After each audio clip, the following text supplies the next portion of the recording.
சின்னத்திரை நடிகர் சங்கத்திற்கான வாக்குப்பதிவு காலை 7 மணி தொடங்கி மாலை 5 மணி அளவில் நிறைவடைந்தது. இதில் ஏராளமான நடிகர்கள் கலந்து கொண்டு வாக்களித்தனர். சென்னையில் நடைபெற்ற சின்னத்திரை நடிகர் சங்க தேர்தலில் வாக்களிக்க நடிகர் ராதாரவி, தயாரிப்பாளர் கே. ராஜன் உள்ளிட்ட பலரும் வந்தனர். அப்போது செய்தியாளர்களிடம் பேசிய நடிகர் ராதாரவி, இது ஒன்றும் எம்ப்ளாய்மெண்ட் எக்ஸ்சேஞ்ச் அல்ல, இது ஒரு கஷ்டமான விஷயம் என காட்டமாக கூறினார். நடிகர்களுக்கு ஏதாவது பிரச்சனை என்றால் குரல் கொடுக்கத்தான் சங்கம் உள்ளது எனவும் அவர் கூறினார். சென்னையில் தூய்மை பணியாளர்களுடன் நடைபெற்ற 7ஆம் கட்ட பேச்சுவார்த்தை தோல்வியடைந்தது. பணி பாதுகாப்பு உள்ளிட்ட கோரிக்கைகளை வலியுறுத்தி தூய்மை பணியாளர்களின் போராட்டம் 10வது நாளாக நீடிக்கிறது.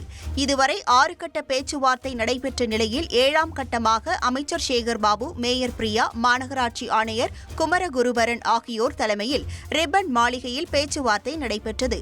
பேச்சுவார்த்தைக்கு சென்ற போராட்டக் குழுவினர் 15 நிமிடங்களில் வெளியேறிய நிலையில் போராட்டத்திலிருந்து பின்வாங்கப் போவதில்லை என்று தெரிவித்தனர்.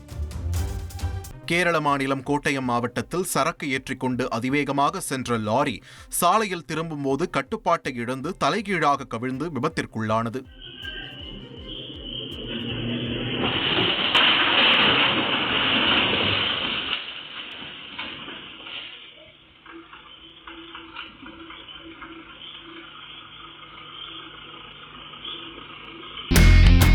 இனி செல்லும் இடமெல்லாம் செய்தி.